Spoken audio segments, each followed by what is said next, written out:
Halo anak-anak, kita bertemu kembali dalam pendidikan agama Katolik mengenai sakramen imamat kelas 9. Dalam gereja Katolik ada 7 sakramen. Salah satunya adalah sakramen imamat sebagai sakramen panggilan. Hidup berkeluarga bukanlah satu-satunya pilihan hidup, terlebih bagi umat Katolik. Sebab selain hidup berkeluarga, ada pula cara hidup lainnya, seperti hidup bakti dan juga sebagai pelayan suci atau klerikus. Sekarang kita memasuki pada sakramen imamat atau sakramen tahbisan. Imamat berasal dari bahasa Ibrani, waikra, artinya dipanggil atau memanggil. Tahbisan artinya diberkati atau berkat, disucikan. Sakramen imamat atau sakramen tahbisan adalah melantik seseorang untuk ikut serta dalam tugas perutusan Yesus Kristus, yakni menjadi raja atau memimpin, menjadi imam atau menguduskan, dan menjadi nabi atau mengajar. Nah, dalam sakramen tahbisan itu ada macamnya. Jadi, di sini ada 3 macam tahbisan. Yang pertama adalah tahbisan diakonat. Yang kedua yaitu tahbisan presbiterat, tahbisan imam. Lalu yang ketiga adalah tahbisan episkopat. Mari kita belajar dari pengalaman panggilan menjadi seorang imam, yaitu dengan kisah panggilan hidup dari Santo Yohanes Maria Vianney. Lalu kita bisa lihat bagaimana caranya kita mendalami pandangan Kristiani tentang panggilan menjadi seorang imam. Bisa kita lihat dari Kanon 1008 berdasarkan Injil Lukas 22 ayat 14 sampai 20 dan Injil Yohanes 20 ayat 19 sampai 23. Lalu, siapakah imam atau pastor itu? Apa tugasnya? Dan apa syaratnya untuk menjadi seorang imam? Imam atau pastor itu adalah pelayan Kristus yang secara sah melalui penumpangan tangan uskup ditahbiskan untuk membantu pelayanan kegembalaan Allah. Tugas imam atau pastor itu yang pertama memberikan pelayanan suci kepada umat Allah. Yang kedua, mempersembahkan dan merayakan perjamuan kudus. Yang ketiga, menguduskan umat dengan pengampunan dosa. Menguduskan umat dengan pengampunan dosa ini melalui sakramen tobat. Lalu menjalankan tugas perutusan Yesus, yakni memberikan kabar baik kepada semua orang. Yang terakhir, mengajar dan mempersatukan umat. Syarat menjadi pastor apa saja? Jelas yang pertama itu adalah seorang pastor, seorang calon pastor itu harus sehat jasmani dan rohani. Lalu yang kedua, memiliki hidup rohani yang baik dan motivasi yang kuat menjadi seorang imam atau pastor. Yang ketiga, seorang pria normal yang telah menerima inisiasi Katolik secara penuh. Inisiasi Katolik, jelas sakramen inisiasi itu ada 3, yaitu sakramen baptis, ekaristi, dan krisma. Lalu yang keempat, belum menikah dan tidak akan memiliki istri seumur hidup. Kalau sudah menikah, tidak bisa menjadi seorang pastor.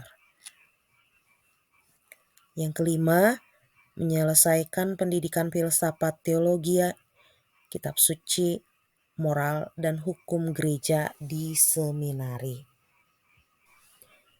Upaya-upaya apa yang dapat kita lakukan untuk mendukung kehidupan para imam? Hal yang dapat kita lakukan untuk mendukung para imam itu mendoakan para imam agar setia dalam panggilannya.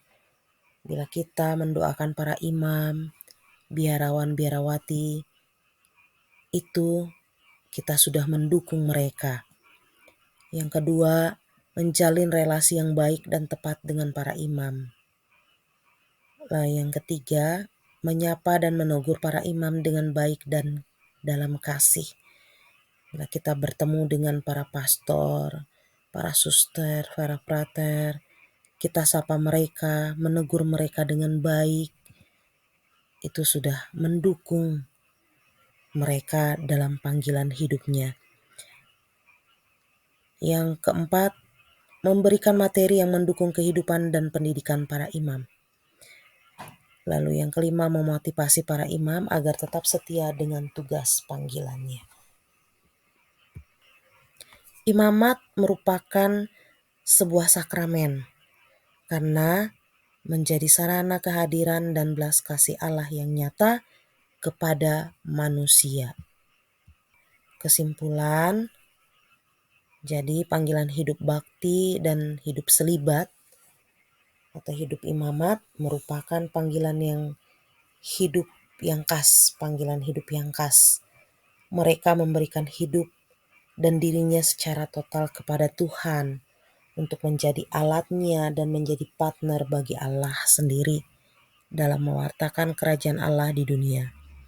Seseorang berkenan untuk memenuhi panggilannya untuk hidup selibat bukan karena tidak laku atau karena mereka tidak berbuat apa-apa, melainkan karena kemauan sendiri demi kerajaan Allah. Jadi para pastor yang hidup selibat, prater, diakon, para suster, mereka itu bukan tidak laku ya. Mereka hidup membiara itu bukan karena mereka jelek, mereka tidak disenangi oleh orang, tetapi mereka memilih hidup itu untuk mengabdikan diri kepada Tuhan secara total ya. Dan itu atas kemauan mereka sendiri, tidak secara paksaan. Mari kita tutup pertemuan kita dengan berdoa. Dalam nama Bapa dan Putra dan Roh Kudus. Amin. Doa untuk para imam. Bapa yang penuh kasih sayang, kami bersyukur atas imam-imam yang telah Kau berikan untuk mendampingi kami umat-Mu. Engkau sendirilah yang memilih dan memanggil mereka. Sudilah Engkau memberkati mereka dalam karya pelayanan bagi umat-Mu. Jadikanlah mereka garam yang dapat melindungi kami dari kebusukan dan kehancuran. Jadikanlah pula mereka terang yang dengan perkataan dan perbuatan memancarkan terang-Mu sendiri kepada orang-orang yang sedang diliputi kegelapan. Semoga karya mereka Kau karuniai yang membahagiakan. Bapa yang penuh kasih, sudilah melindungi para imam kami dari bahaya-bahaya yang mengelilingi mereka, laksana singa yang mengaum-ngaum mencari mangsa. Kuatkanlah mereka bila mengalami kesulitan dalam panggilan. Apabila ada imam-Mu yang ragu-ragu akan panggilannya, Engkau datang meneguhkannya. Bimbinglah mereka kembali ke jalan yang telah Kau pilih dan Kau tentukan bagi mereka. Kau ada di antara mereka yang memilih jalannya. Sudilah Engkau tetap memberkatinya, karena mereka pun tetap anak-Mu. Semoga mereka tetap dalam hidup sebagai orang beriman dan bekerja giat di tengah jemaat-Mu. Semoga ini kami mohon dengan perantaran Kristus Tuhan kami. Amin. Dalam nama Bapa dan Putra dan Roh Kudus. Amin. Terima kasih. Sekian dulu pembelajaran kita pada sakramen imamat. Kita akan bertemu minggu depan. Terima kasih.